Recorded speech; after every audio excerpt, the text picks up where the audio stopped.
Um, good afternoon all, and welcome to the Atlantic Council.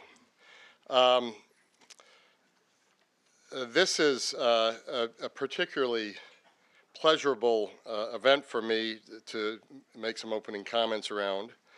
And it's not just because this book is in an area where the Scowcroft Center of the Atlantic Council has done some interesting work with sustained analysis of global trends in our strategic foresight initiative. Earlier this year, we hosted the director of DARPA for public conversation on disrupting defense. And meanwhile, our newest effort on the art of future warfare, Minds Narrative Fiction, an interactive media for real-world insights in the future of conflict. But at the Council, we pride ourselves on building a network of experts who think outside of the box and who move beyond making policy recommendations for the present moment and instead think creatively about future implications. If you want to see creative thinking about future implications, read this book. I met Jamie, and you have to tell me, Jamie, whether I got this exactly right, but my recollection is I met Jamie Metzl at a friend's house in the Hamptons, Richard Edelman. And my first encounter with you that I remember so vividly was a bike outing on Saturday morning after an Atlantic Council dinner the night before. And what I had seen as sort of a casual and pleasurable exercise, he was taking on as an Olympic event. And so I began to ask myself, who is this person? We sat over lunch, and he was absolutely fascinating. And I said to myself, I really need to get to know this Jamie Metzl a little bit better. So the Olympic event approach has something to do with his 11 triathlons, 24 marathons, and 6 ultramarathons, whatever they are. The fact that he's a brilliant writer, a brilliant thinker, and now a friend, just grows out of something way beyond his incredibly impressive degrees. He was slumming it in his undergraduate work at Brown, magna cum laude, and then a PhD in Southeast Asian history from Oxford and a JD from Harvard Law School. But despite those degrees, he still writes well. And so I can only tell you that this is a page turner. And you don't need to listen to me about this. Just look at the blurbs on the book from people who are experts in this field. The breakthroughs researchers are making today in biotechnology and genetics have the capacity to entirely alter how humans go about their daily lives in the coming decades. Research in genomics and genetics is rapidly advancing our ability to quickly diagnose and treat chronic disease and make humans more resilient to their physical environment. So these achievements may seem distant from the policy realm that the Atlantic Council usually wrestles with, but think of it this way. If human beings can modify other human beings, the very definition of human might change. And then that will have profound impacts on our understanding of human rights and our ideas of governance. The implications extend far beyond genetics. So you can see this as a book event, you can see this as an introduction of a new senior fellow at the Atlantic Council, Jamie Metzl, or you can see this as our first foray into this set of work, this area of work, as part of the work we're doing on disruptive technologies, and that's the way I'm looking at it as well. So we have the pleasure of welcoming Jamie, one of the few individuals wrapping his head around this conundrum. As I said, he has joined the Scowcroft Center now at the Atlantic Council as the newest senior fellow for technology and national security.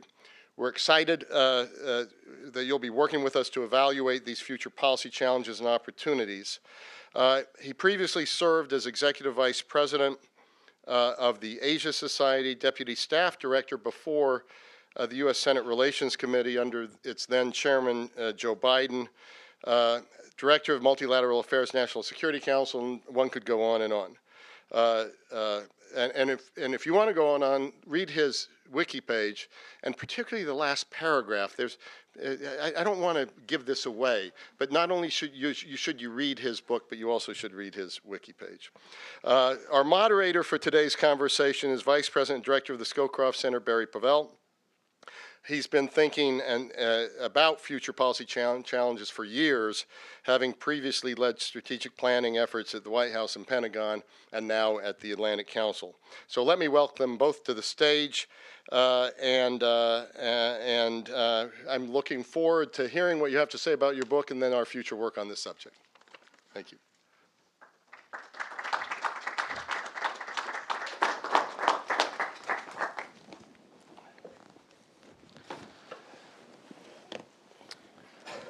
I won't reintroduce you, but thank you. It's fantastic to be on the stage with you, Jamie. And why don't you start just by sort of giving us your general approach to an issue set that I think is just really important for the think tank community and for policymakers in Washington. And the reason I'm really thrilled, in addition to all the reasons Fred Kemp just mentioned, although I haven't seen the wiki page yet, is because these kinds of issues are really exactly what the Scowcroft Center and I think think tanks in general should be doing.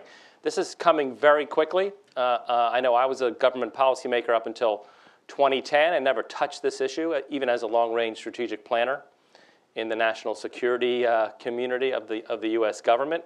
And I think the implications that I've even read at a very surface level are enormous, not for the technical communities in our governments and those of our allies or our partners, but for general foreign policymakers, for general national security strategists. It's just not addressed. And so I think like issues like Bitcoin, for which we had an event here earlier this year, it's something that people kind of have heard about a little bit, but really don't understand it well. And it's coming very, very quickly and going to impact sort of our policy making and our operational environment in a very important way. So with that sort of frame from my end, would love to hear just from you, Jamie. How do you think about this, and what do you recommend in general as the way ahead?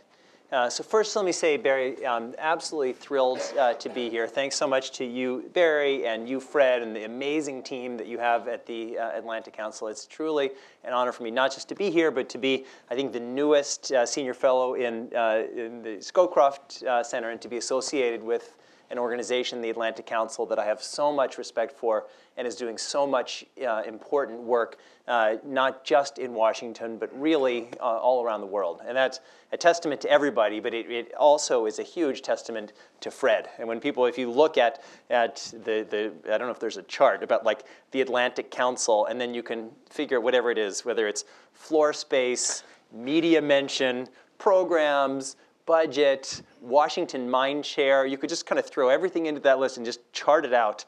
And under Fred's leadership, it's really just been a J-curve, and that curve will continue to go up. So it's a tremendous pleasure for me to be associated with the council. And it's also a pleasure for me to be here talking about an issue that I'm so passionate about, I'm like crazed about, because it's this incredibly important issue. In my mind, probably the most important issue that we're all going to address in our lifetimes, far more important than ISIS, than Ebola, than all of these things that are just right in front of our faces and that are terrifying and really important in and of themselves. But when you take a step back and you look at this issue of genetic transformation, it's almost bigger than we can comprehend. Because after 200,000 years of our existence as a species, we, Homo sapiens, are on the verge of taking active control of our evolutionary process for the first time in our history. And it's so big, it's bigger than we can almost take in. And the reason that we're going to do it is not because there are these kind of sci-fi technologies, although my book is set in the future. Like, we could stop science right now, and we could say we're going to have no more major innovations in science. And all we're going to have is incremental increases of technologies that already exist. So that's all that we're going to have. If we just did only that, we could easily be having genetically enhanced humans among us within 5 years. But that's at entry level, and I'll go through the different levels. But there's genetically enhanced, genetically manipulated, and then there are more and more genetically enhanced and more manipulated. And it's going to change really our identity as a species in many ways, or at least for some among us. And we're just totally unprepared. We're not even having, forget about regulation. We're not even having the national or global conversation about this, the implications. So let me just take a step back and just talk a little bit about the science. And again, I'm not a scientist, but already today there are technological innovations that you all know about. So you all know about IVF, the IVF process, and more people are having children through IVF. When a person is having IVF, there's another process called pre-implantation genetic diagnosis, PGD. And what PGD is so you, in IVF, you extract the eggs, you fertilize the eggs with the sperm. And then you grow the eggs separately. So you have, let's say you have 10 eggs that have been extracted. 5 days roughly later, then that 1 cell becomes 2 cell. You guys know how this works. Becomes 4 cell, becomes 8 cells. And you extract one of the cells from each of these 10 fertile blastocysts, fertilized eggs. And then you do a genomic reading of each of those cells. And we know about genomic readings. Everybody knows about the Human Genome Project. And every day, we're getting more and more knowledge about what the genome says. So right now, from those cells, you can determine anything that you could ever tell from the genome. And clearly, gender is an easy one. Single gene mutations like Down syndrome and other things, those are things that we can read now. And you all know about personalized medicine, but as medicine becomes personalized, so that means that in the future everybody will have, your genome will be digitized and it will be on file. And then if you have some kind of disease, some kind of cancer, you won't get this generalized approach like we have now, which would be like chemotherapy that may or may not work for you. You'll culture the cells of your tumor. Right now, they've just been innovations with Alzheimer's, getting mice to grow Alzheimer's cells, human Alzheimer's cells. And then you'll be able to test these different approaches, not just on how they work on humans, but how they work on you. And because of that, because everybody's genome will be on file, we'll be able to match the genomes and the real life experiences of different people. And so let's just say, and the cost of a genomic reading, right now the lowest is about $3,000, which you can get in China. But eventually, you all know about Moore's Law. It'll be $5 or $10 or $1. It'll move towards negligibility over time. And you don't even need to increase, you don't need to even speed up.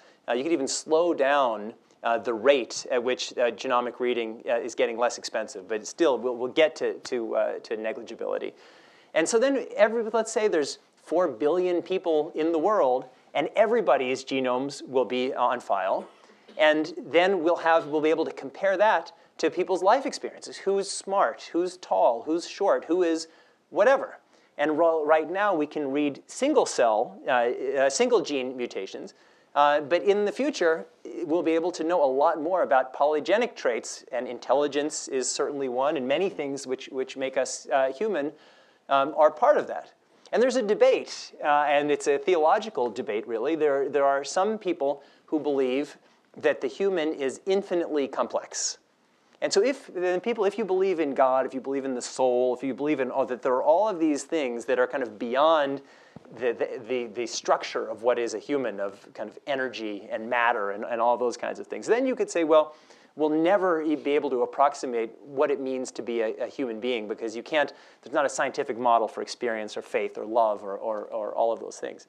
But insofar as genetics are an important part of who we are, and they are, we're going to really know a lot. So coming back to what I was saying about those 10 cells, those 10 embryos, stage 1, which you can do right now through PGD, is say of these 10, based on what we know, these 5 are females, and these 2 have Down syndrome, and this one has Tay-Sachs or whatever. And then you can pick, and that happens now in countries like the United States where it's legal. That's phase 1. Phase 2 is just learning more and more about the genome, so you can do a more intelligent job of choosing from among these 10. Phase 3 will be right now. forgive me for saying this, but human sperm is dime a dozen. That in the male ejaculate, there's hundreds of millions of sperm. But to extract eggs, just based on our evolution, is much more painful, obviously, much more difficult, and the yield is much lower. That you get, depending on multiple factors, however many eggs can be extracted from a woman in the IVF process.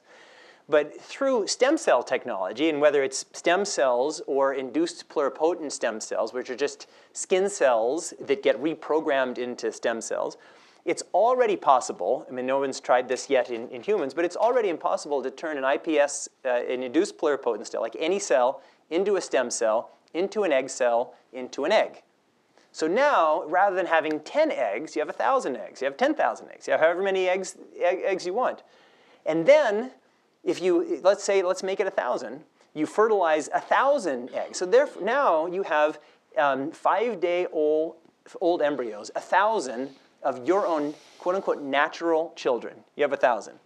You read the genome of each of those embryos, and then you get a spreadsheet and say, of these 1,000, these 50 have these genius markers, these 30 have this, and people will be able, for those who want to do it and have the inclination to choose, they'll be able to choose which of those, let's say you pick 10 and you implant 5 in surrogates in Bangladesh or in whatever, and then you freeze 5 for later.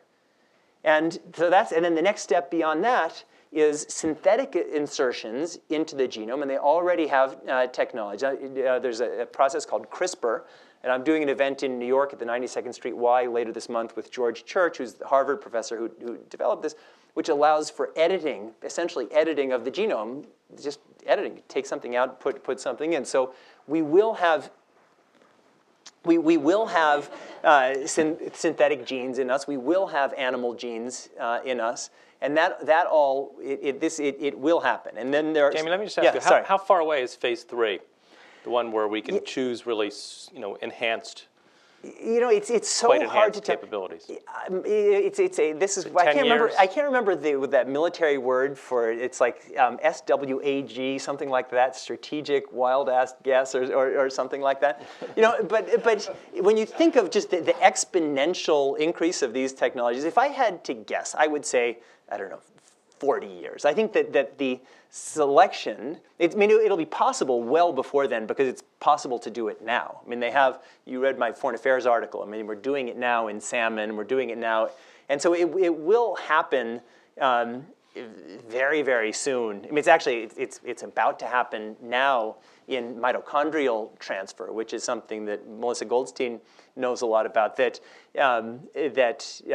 people with mitochondrial disease, where they're taking the nucleus out of one woman's eggs and placing that, removing the nucleus out of another woman's eggs and replacing it with the first. And so there is the DNA that is in the mitochondria, and so we will have children very, very soon that will have 3 genetic parents. I mean, the person who's providing the egg, not in the denucleized egg, will be a lesser parent. So. But in terms of when it really happens, I mean, nobody knows. But I would say, 30 or 40 years to happen on a mainstream. But in terms of genetic selection, that's going to happen much, much sooner. And the issue, as I see it, is that different societies will have different. So the science is happening whether we like it or not. And even if the United States, if we say, well, we're not going to do it like we did under the Bush administration with stem cell. Countries like Singapore say, great, send us your best scientists, and it happens someplace else. So we're not going to stop the science. And different societies just will have different views on how this all plays out. So we, in the United States, in the Judeo-Christian world, we have this sense of God as this kind of watchmaker where there's like an organized principle and the kind of the thing of just like you're totally redoing quote-unquote nature, even though I don't really believe that the thing we call nature is natural, but what we believe in as nature is this on a deep emotional level. It's troubling. But different societies for us, different societies have different views. I mean, China, for example, which I write about in my Foreign Affairs article and in the novel, is a country run by engineers And for them, if you want to redo your energy supply, you build a Three Gorges Dam, and maybe random stuff will happen. Or if you need to get your water from the south of the country to the north of the country, you just build a big waterway. Or if you want to control your population growth, you have a one-child policy. Or if you want to win the Olympics, you take little kids from their parents and you say you're going to these sports schools. And so my feeling, and the novel is in part about this, is, well, what happens when different societies have different views on this technology? And this technology, it's so deep. It touches what it means to be a human being. And what happens when those genetically enhanced, genetically manipulated people show up here? Will we keep them out of our borders? Will we blood test everyone who's trying to come in? Will we make it illegal for people coming from those genetically enhanced places to come here, to have sex with people from our country? I mean, like now we're doing with Ebola. So the implications are so huge. And the thing that makes me crazy is this issue is so big. The science is advancing exponentially. Our imagination is expanding linearly because it's so big, and the policy and regulatory environment is only inching forward glacially. And so there's this total mismatch, and like Ebola, it just shows up, and we think, well, yeah, there were a few people talking about it, but now it's here. One day, this is an issue that's going to show up. And my belief is we may not be ready to have a regulatory framework around all of this, but we really need to be having a conversation that we're not yet having. And that's, for me, what I wrote about in the article. It's why I wrote the novel. It's why I'm here speaking with all of you. So, Jamie, you're painting a picture of a China that is investing heavily in these technologies, that is somewhat less ethically or culturally constrained differently, yeah, in doing so, and a transatlantic community that is self-deterred from doing so, and certainly moving a lot more slowly with firmer parameters. And so, is the world that suggests in 2040? Yeah. Is that really what you think is going to happen? Where we have these Chinese population that's what 20 IQ points higher after a generation. I think I read in your Foreign Affairs piece. Transatlantic community slower. Does this also apply to biological strength and to other? It could happen. I mean, it definitely could happen. Right now, in China, there's a company called BGI Shenzhen. So BGI used to stand for Beijing Genomics Institute, but then it moved to Shenzhen, so they had to do like a KFC thing. And so it's BGI Shenzhen, and they have the world's largest collection of genome sequencers, so the large in the world. And they're also just doing a lot of very aggressive experiments. And it's not that they're the only ones doing it. I mean, there's a lot that's happening everywhere around the world. And this is not it's not highly regulated. But they have a huge initiative on pig cloning, where they're doing all kinds of things on pig cloning. They also have a thing called the Cognitive Genomics Initiative, where the first phase was getting and reading the genomes of 2,000 geniuses. And the goal was, as that they stated, was they wanted to see that is there a genetic fingerprint for very high intelligence. And their thought is, well, if you can figure out, and again, as I said before, intelligence is a polygenic trait, but if you can figure out what intelligence looks like, and then you apply that to genetic selection in the IVF/PGD process, then you can get 20 points per generation, because you just assume, let's just say that you have 10 of these fertilized eggs that I'd mentioned before. My guess is there's a 20 or 40 or 50 point variation between the intelligence of those 10 options, all of which are your potential natural kids. And so their thought is, if you just keep selecting the smartest one, and there's all kinds of things, but from a population-wide perspective, there's a recession to the mean.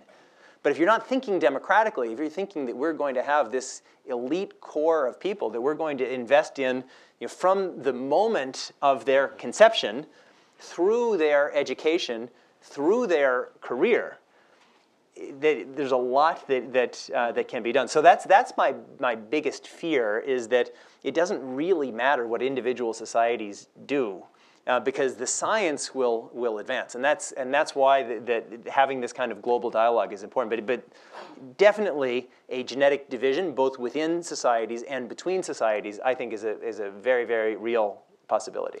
You also suggest, and I'll ask a couple more questions and then would welcome those from the audience. You also suggest that these developments could in some way lead to conflict between nations and certainly conflict within nations. Can you sort of spin that out for us and tell us what you're thinking? Well, it's connected to what I was saying a moment ago, because and this is also in one of the themes in the novel, is let's just say that within a society, people started to move forward on these kinds of behaviors. For others, and you look at the abortion debate here, I mean, there are some who say, well, I'm against abortion, but other people want to have abortions, and live and let live, I'll do my thing and they'll do their thing. But there are other people who are saying, well, what they are doing is an affront to my humanity. And if somebody else is having an abortion, that's something that I can't live with. Will people believe that if and when within societies we start to have genetically modified people? I think that that's a pretty decent likelihood. Will people fear that if some people are at first genetically selected and then second genetically enhanced, but people don't have equal access to those technologies, that is an affront to democracy and dignity and equality? I think that's pretty likely, and I'll get to international in a second, but one thing that I do think is that if and when these technologies become available, governments and insurance companies will have a pretty major incentive for embryos to be screened, because you can pretty much eliminate all genetic diseases. And when you think of what's the lifetime cost of dealing with genetic disease, and you compare that to what will be the decreasing cost of screening and the screening process, and I should add that just 2 weeks ago there was an article about the cost of IVF being cut in half by a new technology that allows the incubation to happen inside the woman rather than in an external incubator. But when those costs go down, there'll be a real incentive to have embryos screened. And that's why I had a thing in Cosmopolitan magazine in November. But the way I pitched them is that it's the end of sex, which I truly believe. I think that sex will stay on as a fun activity and a way that people build pair bonds and relationships. But 50 years from now, I think only ideologically motivated and disadvantaged people will have children through sex. I mean, maybe I'll be wrong. So, so that's domestic. Internationally, it's basically the same issue. What happens when some countries do it or some countries don't, or if no countries do it? The sequel to this book, which I'm working on now, it deals with scientists on a refurbished aircraft carrier in the high seas who are doing all kinds of scientific research that wouldn't be allowed in any country. So this stuff will happen, and how we deal with it is going to be very challenging. And I think it has the potential to be destabilizing, because you look at what are people doing now on genetically modified crops. And genetically modified crops, after 30 years of research, there's no evidence that they're any worse for you than non-genetically modified crops. But people are being pretty aggressive with these attacks.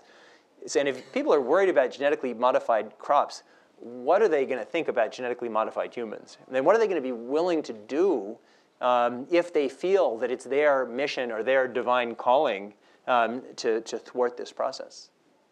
I mean, it does, right? I mean, sort of the first order question it raises is that phrase, what could go wrong? Yeah. Yes, a lot. I mean, so does this also lead to increased chances for bioterrorism or not, for errors where something escapes from a lab? I don't know. Yeah, huge. And that's the challenge. And so there needs to be regulation to avoid those things, because there are two kinds of these genetic manipulations. There is the therapeutic, where you change something and it's like fighting a cancer or whatever, but that's just for one generation. But then there's the germline modifications, where you're changing the entire history of the human being. And so right now, there are many people who are saying, well, therapeutic, okay, germline, not okay. But we're already having this debate in the United States and in the UK about mitochondrial transfer. And mitochondrial transfer is germline. It's forever. And so even these kind of divisions that we're trying to make, absolutely, because what happens if you're creating genetically modified people and things go wrong, or that the intelligence markers and the Asperger markers are connected, and so we thought we understood intelligence, but it turns out that extreme intelligence and Asperger's are connected in a way that we hadn't appreciated. We won't have perfect. We'll start acting, because we're humans, we'll start acting before we have perfect knowledge.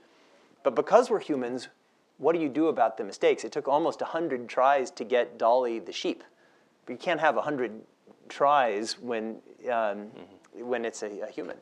So is there any hope, and we'll turn it over to the audience after this question, is there any hope of even governments, I mean, the first step is dialogue, which I really admire your passion, and I do believe it's a very important issue. The next step would be some sort of sense of how to administer, is probably the wrong word, but how to regulate within your countries and international. Is it regime, is it norms? But even within a country, is there any hope that anyone could even track this? Where is the activity occurring? Yeah. Do you have to have a license? Right. So there's, right now there's a debate about the licensing, and I think that's very important. And there's not really a debate about the overall regulatory superstructure. And I think the reason is that people are afraid of both sides. Because when you open it up, there are two dangers. One is there's this whole movement called transhumanism. These people who think that, well, to heck with this model. As a matter of fact, the name of my event at the 92nd Street Y in New York is Homo sapiens 2.0. It's like 1.0 has all these flaws. Why not fix it? And so those guys are pretty much against regulations that let the science go where it will. And then there are the people who are just against all of this research and say, let's just stop here. And so what needs to happen is a dialogue that kind of avoids these extremes. But even for the people who are more sanguine about where this technology can go, like the first time you start having chimeric people, like people with part human, part animal. It sounds almost like Island of Dr. Moreau, and it won't look like people with paws, but it may be people with better eyesight or whatever, or better hearing.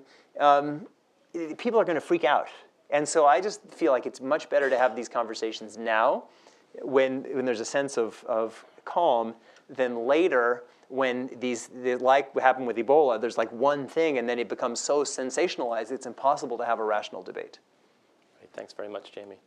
Now I wanted to open it up for any thoughts or questions from the audience at all, because I know I have 1,000 of them, so I'll keep asking until I see yes. Sorry. Why don't you wait for the microphone and then it's right over your shoulder. Yeah. Don Borat from Cityscope. Yeah. How do you begin a debate or a discussion of this kind, because it is so loaded? Yeah. And it's so emotionally intense. Yeah. How can you have a public debate, right, or how can you frame such a debate that would be informative? Yeah. And move the discussion in a effective way, rather than essentially polarized. Yeah, I think that's a great question. I don't have an answer, but I have a process for getting to an answer. And so I've been talking with Congressman Sherman's office about this, is just I think that somebody, and I think that Congress would be as good of anyone, should just appoint, and I'd love for the Scowcroft Center to be part of this process, like a group of brilliant people like Melissa Goldstein, to come together and say, let's build a framework for the dialogue itself, and say, what are the 15 most important questions, what are really well thought through background materials, and then to reach out to universities, to others around the country and around the world, saying, we don't have an answer to this thing, we're not taking a side.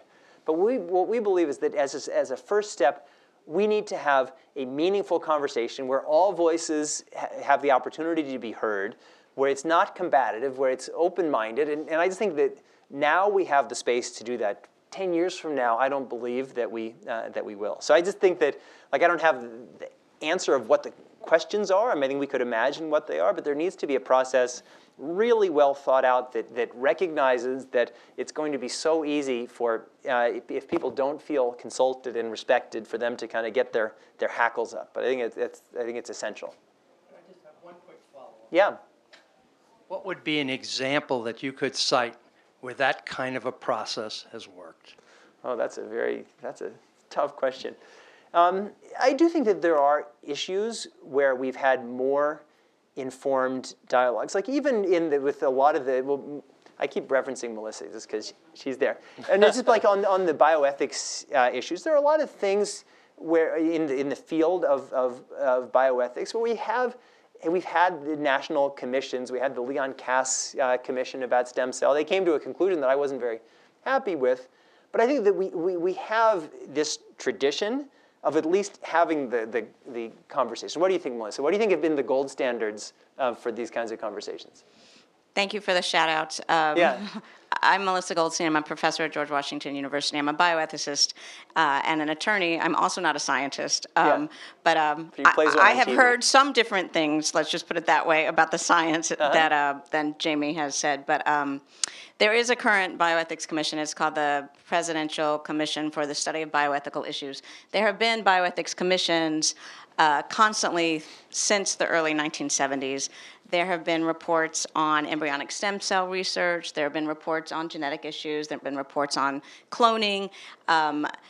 The interesting thing about the president's commissions is that the people are named by the president, and as presidents change, so do the people on the commissions change, and the people on the commissions are selected, perhaps impartially, perhaps not always so impartially, and things change on commissions. There have been a few congressionally mandated commissions that have typically been thought to have been more bipartisan, but not necessarily. So there are groups that talk about this. I mean, I started studying bioethics 20 years ago, so these issues are not new to me. There are groups that talk about them a lot, but and there are some movies about them. There's Gattaca, there's Boys from Brazil. There are movies about them. I don't believe there's been a book recently, so Jamie's coming in at a great time, so everybody needs to buy the book. But it does, it raises awareness. It's all been percolating. I'm not sure I would agree with the time frame either. I might set it a little bit farther out. Right now, there are only 57 identifiable genetic anomalies that we can do anything about. That's only 57. They're single gene. They're not polymorphic. So, we are sort of in the infancy of this, and it's the question is how quickly it will accelerate. It will accelerate. The question is how quickly, I think. Yeah, and what I just would add to that is that this process, it's a J-curve. That when you look at comparing the speed of Watson and Crick to today, to just the conclusion of the Human Genome Project today, the speed of increase is this. And so the speed, even from Watson and Crick to now, is not an indicator of the speed of now to 5 years from now or to 10 years from now. And like I said, I believe that humans are ultimately a big data set. And if you believe that, then it's how much data and how much computing power. And again, Moore's law with the computers becoming more powerful. And then on this thing, I do believe, I mean, obviously there have been commissions, but I don't think, and Melissa will correct me if I'm wrong, or even if I'm partly wrong, that there have been things where the mission of the commission isn't just to put out a report, but it's to really bang away at fostering an inclusive national and even global conversation around a core set of issues. The current commission is actually trying to develop educational modules so that bioethics is taught in high schools, and so that more widely. But there are very few geeks like me that actually read all of these reports that come out. So in terms of popular acknowledgement and popular understanding of it, it tends to be books and movies and things like this that raise awareness. And for me, that's why I wrote the book, just because I just feel like there's ways to enter people's heads. And writing a foreign policy article, I love Barry, and people like Barry and Fred and all of you read that sort of thing. But I just think that this is something that it will touch all of us. And I just think finding new ways to bring people into the conversation is really important. It's a perfect segue. Have you sold the movie rights Not yet. I know that there's always movie agents coming to Atlantic Council events. There are. There'll be a video game coming soon. Yeah. Yeah. Speaking, this is a perfect segue to, Yeah. to some work we're doing. We're building out an initiative called the Art of Future Warfare, where we've brought Dave Anthony, the writer and director of Call of Duty, the video game, yeah. the best-selling video game in the history of the planet. Yeah. Wow. And he's helping us think imaginatively about future warfare scenarios.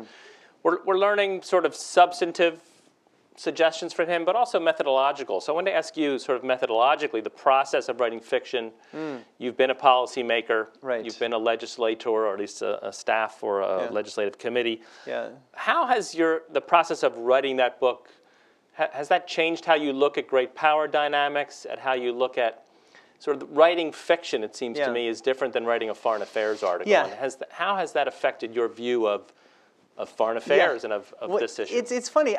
I'll answer the inverse question because for me, I was starting from the perspective of thinking, what are the foreign affairs implications of the genetics revolution? But really, the book, which I hope all of you will read, available just outside the door, is ultimately a love story. Because for me, there's all the science in the world. We can hack our genes as we will. We can select our babies as we will. We can understand more and more of where everything comes from, including our personalities. But at the end of the day, for a very, very, very long time, there'll be that piece of us that is just not understandable by science. Maybe someday there won't be, but for at least all of our lifetimes and our children's lifetime, there'll be that piece of us. And in many ways, we're learning so much more about what it means to be a human being. But at the core of being a human being are all of these just very personal emotions, love, compassion. And so for me, like I was starting from the perspective of the big issues. But when I just thought, the book is set in Kansas City. It's set in the year 2023. And the beginning of the book, a reporter from the Kansas City Star is covering the death and, turns out, murder of a young woman. And this is a guy, he has a PhD in philosophy, and after 3 postdocs, he kind of gets disgusted with life, this kind of abstract life, and he's going to throw himself into the nitty-gritty. So he's in Kansas City, and he comes across this young woman. And he's like always tripping over himself because he's like living at 20,000 feet and he's living at ground level, and he's kind of philosophizing and living at the same time and tripping over himself. And for him, as he goes through this investigation, and he learns that this woman had been carrying a genetically enhanced embryo at the time when she was killed. And as he begins to investigate, that all hell breaks loose on him, and he's suspended from his job, and he's running for his life, and from this one thing in Kansas City, he's connecting almost by accident into this much bigger global story involving the U.S. and Chinese intelligence services and secret genetic enhancement programs, and he is running for his life, trying to figure out, and it turns out that it's not just this one woman, but these other women who have been murdered around the United States. It turns out were also pregnant, but nobody had put together that they were carrying these genetically enhanced embryos, which is a technology that nobody even knows exists.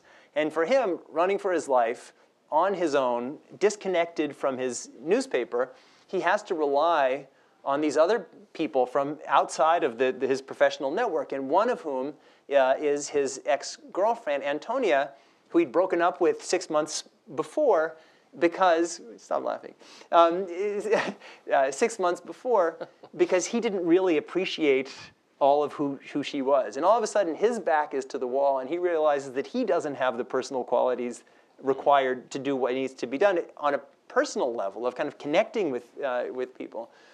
And so for him, in the process of trying to stay alive and figure out who's killing these women and why, and are there any other women like them who may still be alive, he needs, in some ways, while he's kind of trying to save humanity, he needs to discover his own humanity. And the essence of his own humanity is his ability to connect with another human being. And that's not about genetics, it's not about science, it's about emotion and love and human connection. And so for me, like I think there are the science issues, there are the policy issues, but there also are these very deep human issues. And the reason why I wrote the book and the reason why this issue is so important to us is that those three are so woven together it poses a challenge that's different from many other things that we face that we can leave at 20,000 feet. But these issues touch the core of what it means to be a human being. One question that your remarks raise for me is, why can't we wait to have this conversation if it's not till 2050 or 2040? Yeah. And argue, and one could add on and say, and things will change between even now and 2025 in a way that would make a conversation now premature. What do you say to people like that who say, you're talking science fiction, it's not going to happen? Because what I'd say is it's happening now in pieces, and it's just putting those pieces together. So we have the Human Genome Project. We have this debate about egg freezing. So egg freezing is kind of the entry drug for all of the IVF and everything that comes from that. We have the conversation about IVF and the cut in costs. We're having the conversation about computing power and Moore's law. So there are all of these things, and we're having the debate now about mitochondrial transfer and three-parent babies. We're having the conversation about surrogacy. So there are all of these pieces, and we're having individual conversations about all of them. But it's all one big story. And it's not going to be, I mean, it will be that one day a genetically modified person shows up and we'll read about it in the paper. And whether it'll be the Raelian cult or somebody or the Chinese, it will happen. But it'll just be a lot of incrementations between them. It's like I said, this genetic selection is happening now. It's legal in some countries, not legal in other countries. Surrogacy is legal in some, not legal in others. Some states and not in other states. So my view is we need to have this conversation now because we're already having it in part. We just need to pull the pieces together. And how worried should we be about countries investing in this area? I mean, we talked a lot about China, and certainly the U.S. community is very good at villainizing China from top to bottom. Are there other countries? I mean, how accessible is this technology? Does it take hundreds of millions of dollars in investment? Does it take a little bit?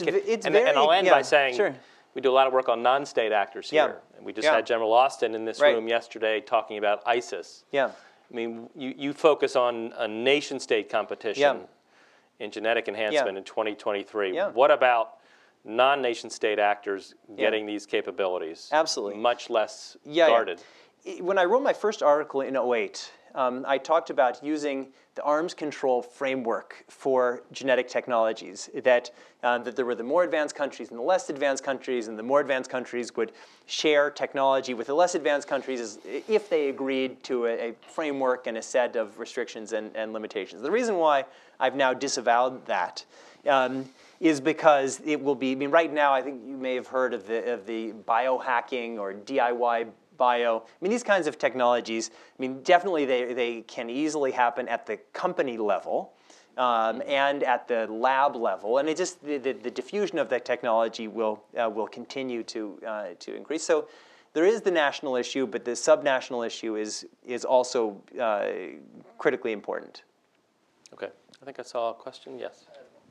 Question. Hi, Nick Weinstein from the Hudson Institute. It seems from your narrative that we're sort of hurtling towards this genetic revolution. I was wondering, and we're talking about the almost premature conversation about it, how likely or is it even possible to really shape our own revolution, or do we just have to wrestle with it? Yeah, I think it will be possible to shape, but the two factors that will affect that shaping are public opinion and law. And so it's right now it's premature to shape it by law, other than at the extremes of things that we know are red lines. And so for now, I do think that we need to be continuing to have the conversation about what are the red lines. I mean, one of the things is these chimeric embryos, part animal, part human, and there are restrictions in different places in the world so that you can have chimeric embryos, but you need to destroy them by 14 days. So there are things where there are red lines. But there also is just the shaping, I think, will happen in the public conversations that will ultimately lead to regulations. Because this is something, it has to be regulated. It's so essential.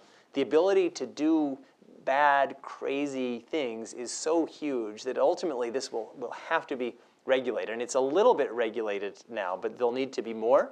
But there's a danger of no regulation, and there's a danger of too much regulation. And so I don't think that we'll be able to completely shape it, but I also don't think that we're just powerless to shape it. And that's why, coming back to Barry's question, getting ahead of the curve is more important, because there are a lot of vectors of energy and movement that are just going to happen on their own. And the more that they can be kind of pulled together into a global framework, even if that's possible, the better. Great. Question from Matt Burrows, who directs the Strategic Foresight Initiative here. And I loved your book, by the way. I got it at the Atlantic Council. Also has a book called The Future Declassified. I was wondering, I mean, on this, in terms of shaping public opinion, if you can do this on a national level, or it has to be done at an international. Yeah, it has to be done on an international level, but you have to start somewhere. And so my feeling is, let's try both, but I just think we have a better chance of starting the conversation on a national level. But if it only happens on the national level, who cares? Because, as I said before, even if we decide, all right, we're going to stop it all, even if we could do that, then just all of our scientists will move to Singapore or move to China or move to wherever. So it has to be on an international level, ultimately. I mean, just as a follow-up, I mean, I kind of share Barry's fears that it suddenly becomes part of this competition between U.S. and China. Yeah, That and that's we what want to prohibit them from, exactly. Becoming smarter, and of course they have a lot more population than we would. I mean, that sort of issue, and I don't know quite how you do it in Washington without that becoming a part of it. Yeah, and that is a big part of what the novel is about. And just a little bit of background of why I wrote the novel. I mentioned Congressman Sherman doing those hearings. After the hearings, I was contacted by an agent who wanted to do a nonfiction book on the national security implications of the genetics revolution. So I worked with him, and I wrote a proposal and submitted it to, we submitted it to, and Oxford University Press accepted it, but they kept pushing me to make it a more technical book. And as Melissa knows, I'm not capable of writing that technical book. But I started working on that proposal, and the first chapter of it I did as a conversation between an NSC staffer and the president. And the NSC staffer comes in and says, Mr. President, we've just learned that China has a secret genetic enhancement program where they're breeding these super babies and putting them in the equivalent of their Olympic sports goals. And the president says, wow, that's terrible. Can we stop them? No. Can we match them? No. We have all these laws, and you'll lose office. You'll be hounded out of town if we do it here. So what are the implications? Well, our CIA says 30 years from now, if they do it and we don't, they'll have an elite core of leaders that'll just be smarter than ours, and we won't be able to compete. Oh, that's terrible. What should we do? Well, you just sign here, Mr. President. We have a plan where we're going to purchase a small chain of fertility clinics in the United States, and we will have these young women who are coming for fertility treatments anyway, and they'll just get kids who will be their kids, but we'll just make some small tweaks in the IVF process, and it'll just turn out that their kids are 20, 30 intelligence points higher than they otherwise would have been. They'll be happy, no harm, no foul. So that was the idea. And then I thought, well, what happens if one of those mothers shows up dead? What happens if it happens in Kansas City? And that was kind of like where the novel comes from. But absolutely, you're right. And it's the danger that meaningful conversations get swept up in our own things. And that's what happened with Ebola. Like, we should be having this huge conversation about this Ebola, and it's happening in West Africa, and it's this terrible crisis, and those people are suffering. And yet we're having this insane conversation about 3 people here who have this totally containable disease. So it's like, if you get off on the wrong start, you can have the wrong conversation. Well, Jamie, unfortunately, we're out of time, but I really learned a lot. I think this is a really important issue. I encourage you to keep writing, keep speaking on this, try to shed more light. And just thank you very much for your efforts here. And the book is really good. I'd also recommend buying it, Genesis Code. Thanks very much, Jamie. Awesome.